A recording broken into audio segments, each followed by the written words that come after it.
नमस्कार दोस्तों, कैसे हैं आप लोग। मेरा नाम सौरभ कुमार है और मैं आप लोग को यहाँ पर एनसीईआरटी सार संग्रह संक्षिप्त इतिहास मैथ बनवाल के पढ़ा रहा हूँ, जो कि आपका क्लास 6 से 12 है। और इस किताब तुम लोग पढ़ने जा रहे हैं। आज का टॉपिक वह है आपका चैप्टर नंबर 30 मध्यकालीन इतिहास और चैप्टर नंबर 31। तो चैप्टर नंबर 31 का पार्ट आज हम पार्ट नंबर 3 पढ़ेंगे। तो मुगल साम्राज्य सांस्कृतिक तथा धार्मिक गतिविधियों का पार्ट नंबर 3 पढ़ेंगे आज, ठीक है। तो चलिए स्टार्ट करते हैं पार्ट नंबर 3। तो जो कि आपका स्टार्ट होगा, कल हम चित्रकला को कंप्लीट किया था, आज हम पढ़ेंगे भाषा और साहित्य। तो आज का हमारा जो है पार्ट नंबर 3 होगा, भाषा और साहित्य होगा, ठीक है। तो अकबर के शासनकाल तक फारसी के ज्ञान का इतना प्रचलन था कि अब राजस्व के दस्तावेज फारसी के साथ साथ स्थानीय भाषा हिंदी में भी रखने की आवश्यकता समाप्त हो गई। तो अकबर के शासनकाल तक फारसी के ज्ञान का इतना प्रचलन था कि अब राजस्व के दस्तावेज फारसी के साथ साथ स्थानीय भाषा हिंदी में भी रखने की आवश्यकता समाप्त हो गई। अकबर के शासनकाल में फारसी कविता और गद्य अपने चरमोत्कर्ष पर थे। तो अकबर के शासनकाल में फारसी कविता और गद्य अपने चरमोत्कर्ष पर थे, ठीक है। जो अकबर के शासनकाल में फारसी कविता और गद्य अपने चरमोत्कर्ष पर थे। अबुल फजल एक महान विद्वान, शैलीकार और इतिहासकार था। इसका भाई फैजी इस युग का प्रमुख कवि था। वह अकबर के अनुवाद विभाग में भी कार्यरत था। महाभारत का अनुवाद उसी के निरीक्षण में किया गया था। राजकवि आपके तो मुल्ला गजाली मसदरी। तो मुल्ला गजाली मसदरी राजकवि था अकबर के शासनकाल में। तालिब अमूली राजकवि था जहांगीर के शासनकाल में। अबू तालिम कलीम शाहजहां के शासनकाल में। और कादिसी भी आपका शाहजहां के शासनकाल में जो है आपका राजकवि था, ठीक है। तो मुल्ला गजाली मसदरी, तो मुल्ला गजाली मसदरी अकबर के शासनकाल में जो आपका शासक था। और तालिब अमूली जो है जहांगीर के शासनकाल में राजकवि था, ठीक है।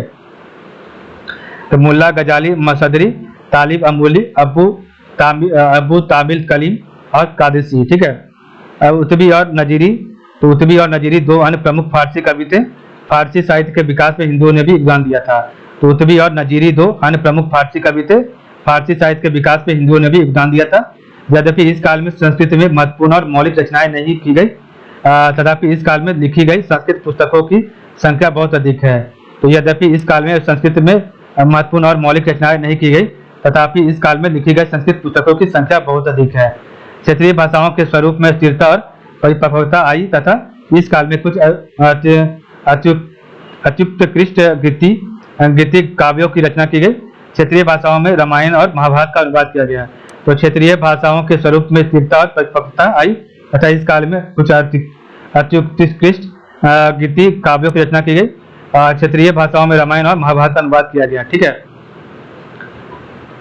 नेक्स्ट हम पढ़ें अकबर के समय से हिंदी कवियों के। तो अकबर के समय से हिंदी कवियों को मुगल दरबार में स्थान दिया जाने लगा। सबसे प्रभावशाली हिंदी कवि तुलसीदास थे, जिनके नायक राम थे। तुलसीदास ने हिंदी की अवधी बोली का प्रयोग किया, जो पूर्वी उत्तर प्रदेश की जन भाषा के तौर पर प्रचलित है। तुलसी मुख्य रूप से एक मानवतावादी कवि थे, जिन्होंने पारिवारिक आदर्शों का समर्थन किया तथा राम की भक्ति को मोक्ष का मार्ग बताया। एकनाथ और तुकाराम ने मराठी साहित्य को उसके शिखर पर पहुंचा दिया।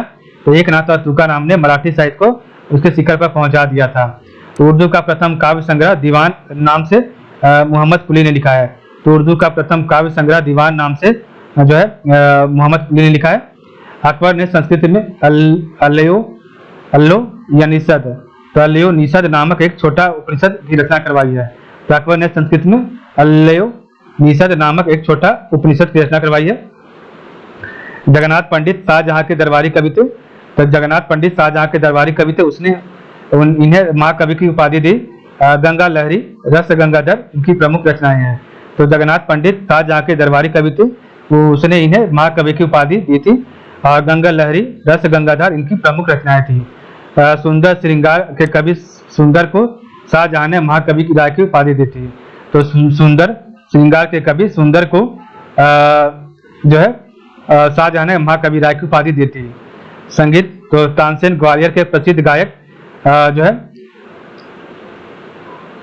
तानसेन जो है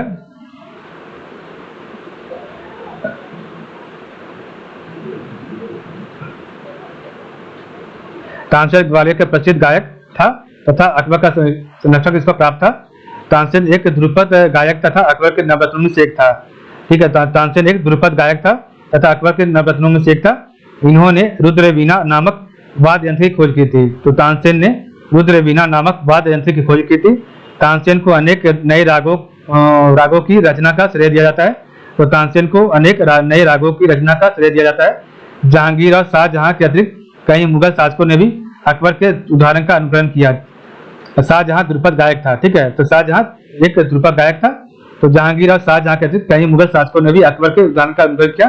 शाहजहां ने भी ध्रुपद गायक का जो समर्थन किया था और ध्रुपद गायक भी था। ठीक है, शाहजहां। रूढ़िवादी औरंगजेब द्वारा संगीत को दफना दिए जाने की अनेक कथाएं प्रचलित है। तो रूढ़िवादी औरंगजेब द्वारा संगीत को दफना दिए जाने की अनेक कथाएं प्रचलित है। औरंगजेब ने अपने दरबार से गायन को बंद करवा दिया, लेकिन वाद्य यंत्रों के वादनों को रोक नहीं सका। बादशाह खुद एक कुशल वीणा वादक था। ठीक है, भारतीय शास्त्रीय संगीत का फारसी में सबसे अधिक पुस्तकों की रचना औरंगजेब के शासनकाल में हुई। तो भारतीय शास्त्रीय संगीत का फारसी में सबसे अधिक पुस्तकों की रचना औरंगजेब के शासनकाल में हुई। मोहम्मद रिजा खां को उत्तरी भारत में आधुनिक संगीत का अग्रदूत कहा जाता है। तो मोहम्मद रिजा खां को उत्तरी भारत में आधुनिक संगीत का अग्रदूत कहा जाता है। ठीक है, नेक्स्ट हम पढ़ेंगे आपका यहाँ पर। तो जो आपका डायग्राम यहाँ पर चार्ट दिया हुआ है, तो मुगल कालीन साहित्य जो था, तो रामायण जो है, रामायण को फारसी में किसने लिखा? तो बदायूनी ने लिखा है। तो रामायण को फारसी में बदायूनी ने लिखा है। भगवत गीता को फारसी में राजा टोडरमल ने लिखा है। ठीक है, योग वशिष्ठ को फारसी में दारा सिकों ने, अथर्ववेद को फारसी में सरहिंदी ने। तो रामायण को फारसी भाषा में बदायूनी ने, भगवत गीता को फारसी भाषा में राजा टोडरमल ने, योग वशिष्ठ को फारसी में दारा सिकों ने और अथर्ववेद को फारसी में सरहिंदी ने लिखा है। ठीक है, पंचतंत्र कालीला एवं दीमना। तो पंचतंत्र कालीला एवं दीमना, ठीक है, और ये फारसी भाषा में जो है मौलाना शाह मोहम्मद शाहबादी ने लिखा। तो मौलाना शाह मोहम्मद शाहबादी ने पंचतंत्र को फारसी भाषा में लिखा है। लीलावती गणित का पुस्तक है, ये आपका फारसी भाषा में फैजी ने लिखा है। तो लीलावती गणित की किताब है और ये फारसी भाषा में फैजी ने लिखा है। कालिया दमन अयार ए दानिश। तो कालिया दमन को बोलते हैं अयार ए दानिश। तो कालिया दमन को फारसी भाषा में अबुल फजल ने लिखा है। कालिया दमन अबुल फजल। 52 उपनिषद सीर अकबर। तो 52 उपनिषद को बोलते हैं सीर अकबर और ये फारसी भाषा में दारा सिकों ने लिखा है। अकबरनामा आईन अकबरी, तो ये फारसी भाषा में अबू फजल ने लिखा है। तो अकबरनामा आईन अकबरी फारसी भाषा में अबू फजल ने लिखा है। बाबरनामा फारसी भाषा में अब्दुल रहीम खान ने लिखा है। तो बाबरनामा फारसी भाषा में अब्दुल रहीम खान ने, अकबरनामा अबू फजल ने लिखा है। आईन अकबरी, ठीक है, 52 उपनिषद दारा सिकों ने। हुमायूंनामा गुलबदन बेगम फारसी भाषा में। तुजुके बाबरी, तो तुर्की भाषा में बाबर स्वयं की आत्मकथा है। तो तुजुके बाबरी तुर्की भाषा में बाबर ने स्वयं लिखा है। तुजुके जहांगीरी जहांगीर का आत्मकथा है और इसको लिखा जहांगीर मोतमिद खां तथा मोहम्मद शाहदी। तो 3 लोगों ने लिखा मिलकर। तो तुजुके जहांगीर की जो है जहांगीर की आत्मकथा है और ये फारसी भाषा में, इसको जहांगीर मोतमिद खां और मोहम्मद हादी। तो जहांगीर मोतमिद खां और मोहम्मद हादी ने लिखा है। मुंतखब उल त्वारिक, तो मुंतखब उल त्वारिक फारसी भाषा में अब्दुल कादिर बदाऊनी लिखा है। तो मुंतखब उल त्वारिक फारसी भाषा में अब्दुल कादिर बदाऊनी ने लिखा है। और इकबाल नामा ए जहांगीरी, तो इकबाल नामा ए जहांगीरी फारसी भाषा में मोतमिद खां बख्शी ने लिखा है। तो इकबाल नामा ए जहांगीरी फारसी भाषा में मोतमिद खां बख्शी ने लिखा है। माँ सीरे जहांगीरी, तो माँ सीरे जहांगीरी फारसी भाषा में ख्वाजा कामगार ने लिखा है। तो माँ सीरे जहांगीरी फारसी भाषा में ख्वाजा कामगार ने लिखा है। तबकाते अकबरी, तो फारसी भाषा में निजामुद्दीन अहमद ने लिखा है। तो तबकाते अकबरी फारसी भाषा में निजामुद्दीन अहमद। शाहजहांनामा इनायत खान ने फारसी भाषा में। मुस्का-ए-दिलखुश हिंसन ने लिखा है फारसी भाषा में। आलमगीरनामा फारसी भाषा में मिर्जा मोहम्मद कासिम। मासिर ए आलमगीरी, तो मासिर ए आलमगीरी जो है इसको लिखा है साकिब मुस्तैद खान ने। तो मासिर ए आलमगीरी साकिब मुस्तैद खान ने। फतवा ए आलमगीरी, तो शेख निजामुद्दीन अहमद ने फारसी भाषा में। और पाशा नामा लिखा है मोहम्मद अमीन ने फारसी भाषा में। ठीक है, तो इधर आपका काफी इंपॉर्टेंट आपका इधर है। तो इकबाल नामा जहांगीरी मोतमिद खां बख्शी ने। तो इकबाल नामा जहांगीरी मोतमिद खां बख्शी ने। मासिर ए आलमगीरी, तो ये आपका है साकिब मुस्तैद खां। और फतवा ए आलमगीरी शेख निजामुद्दीन अहमद। तो शेख निजामुद्दीन अहमद, फतवा ए आलमगीरी, मासिर ए आलमगीरी साकिब मुस्तैद खां। आलमगीर नामा तो मिर्जा मोहम्मद कासिम, नुस्खा ए दिलखुश भीमसेन, शाहजहां नामा इनायत खान तो शाहजहांनामा इनायत खान, तबकाते अकबरी निजामुद्दीन अहमद तो तबकाते अकबरी निजामुद्दीन अहमद, मासिर जहांगीरी तो मासिर जहांगीरी जो है आपका ख्वाजा गामगार, इकबाल नामा जहांगीरी मोतमिद खां बख्शी, मुंतखब उल तारिक अब्दुल कादिर बदौनी। तुजुके जहांगीर, जहांगीर की आत्मकथा तो जहांगीर मोतमिद खां और आपका जो है मोहम्मद हादी। तो इकबाल नामा जहांगीरी लिखा है मोतमिद खां बख्शी ने, और तुजुके जहांगीर लिखा है मोतमिद खां ने, ठीक है, और मोहम्मद हादी ने भी लिखा है, ठीक है।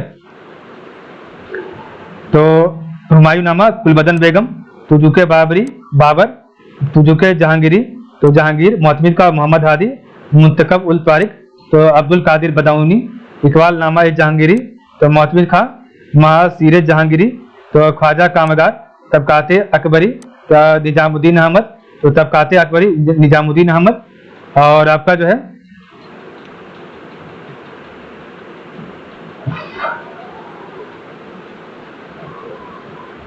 तो तबकाते अकबरी निजामुद्दीन अहमद, शाहजहां नामा जो है इनायत खान, नुस्खा ए दिलखुश भीमसेन, आलमगीर नामा मिर्जा मोहम्मद कासिम तो आलमगीर नामा मिर्जा मोहम्मद कासिम, तो सीम हो गया आपका सीम, मासिर ए आलमगीरी तो मासिर ए आलमगीरी साकिब मुस्तैद खां, फतवा ए आलमगीरी सैयद शेख निजामुद्दीन अहमद, पासा नामा मोहम्मद अमीन, ठीक है। तो ये आपका है टोटल। एक बार रिवाइज करते हैं।